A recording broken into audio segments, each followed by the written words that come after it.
পদৰ বিজ্ঞাপন দিওঁতে আমি প্ৰস্পেক্টিভলি খালী হ'বলগীয়া পদসমূহৰো আমি বিজ্ঞাপন দিওঁ।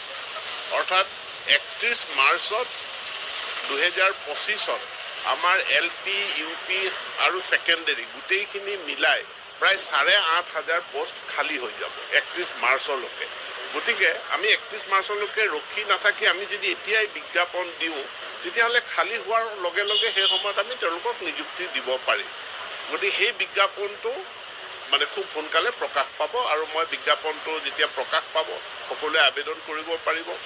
তাৰ লগতে যিটো আমাৰ ছেকেণ্ডেৰী পৰ্যায়ৰ নিযুক্তি আছিল, ছেকেণ্ডেৰী নিযুক্তিটোৰ বিজ্ঞাপনখন প্ৰকাশ হ'ল, কিন্তু MCCৰ কাৰণে আমি এপ্লিকেশ্যন লোৱা প্ৰক্ৰিয়াটো আৰম্ভ কৰিব নোৱাৰিলোঁ। 2 এদিনৰ ভিতৰত তাৰো অনলাইন আবেদন গ্ৰহণ কৰা প্ৰক্ৰিয়াটো আৰম্ভ হ'ল। এতিয়া আমি LP, UPত যিসকল ঠিকাভিত্তিক শিক্ষক আছিলে সমগ্ৰ শিক্ষাৰ অধীনত, যাক আমি SSA কণ্ট্ৰেকচুৱেল আৰু ষ্টেট পুল কণ্ট্ৰেকচুৱেল বুলি কওঁ, তেওঁলোকৰ চাকৰি নিয়মীয়াকৰণৰ কাৰণে অসম চৰকাৰে এটা প্ৰচেষ্টা আৰম্ভ কৰিছিল। কিন্তু সেইসকল শিক্ষকৰ মাজৰে পৰা একাংশই পুনৰ হাইকোৰ্টত তেওঁলোকে গ'ল। গতিকে হাইকোৰ্টত এটা চলি আছে। এনে পৰিস্থিতিত আমি তেওঁলোকৰ চাকৰিসমূহ নিয়মীয়াকৰণৰ প্ৰক্ৰিয়াটো আইনী জটিলতাৰ কাৰণে পিছুৱাই নাৰাখি আমি এটা স্পেচিয়েল ৰিক্ৰুটমেণ্ট ড্ৰাইভ কৰিব বিচাৰিছোঁ LP, UPত, য'ত অনলি কণ্ট্ৰেকচুৱেল টিচাৰ, কৰ্মৰত কণ্ট্ৰেকচুৱেল টিচাৰসকলেহে আবেদন কৰিব পাৰিব, বেলেগে আবেদন কৰিব নোৱাৰে।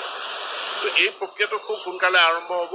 একেধৰণে আমাৰ যিসকল হাইস্কুলত এডিশ্যনেল কণ্ট্ৰেকচুৱেল টিচাৰ আছে তেওঁলোকৰ কাৰণেও একেধৰণৰ এটা স্পেচিয়েল ৰিক্ৰুটমেণ্ট ড্ৰাইভৰ দ্বাৰা তেওঁলোকৰ চাকৰিসমূহ নিয়মীয়া কৰাৰ আমি ব্যৱস্থা কথা বিবেচনা কৰিছোঁ। খুব সোনকালে সিদ্ধান্ত গ্ৰহণ কৰিম।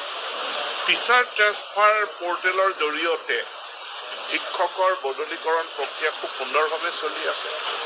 আইনে যিখিনি চৰ্ত বান্ধি দিছে সেই তাৰ ভিতৰত, আৰু এতিয়ালৈকে আমি 29,000 শিক্ষকৰ বদলীকৰণ কৰিবৰ কাৰণে সক্ষম হৈছোঁ। পৰীক্ষা যিহেতু এটা হ'ব, পৰীক্ষাত কি প্ৰশ্ন আহিব চিলেবাছটো আগতে ঘোষণা কৰিব লাগে। গতিকে চৰকাৰে ইতিমধ্যে এই চিলেবাছটো ঘোষণা কৰিছে। এই চিলেবাছৰ ভিতৰৰ পৰাই প্ৰশ্ন আহিব, তাকে লৈ মানে প্ৰাৰ্থীসকলে পৰীক্ষা দিব লাগিব।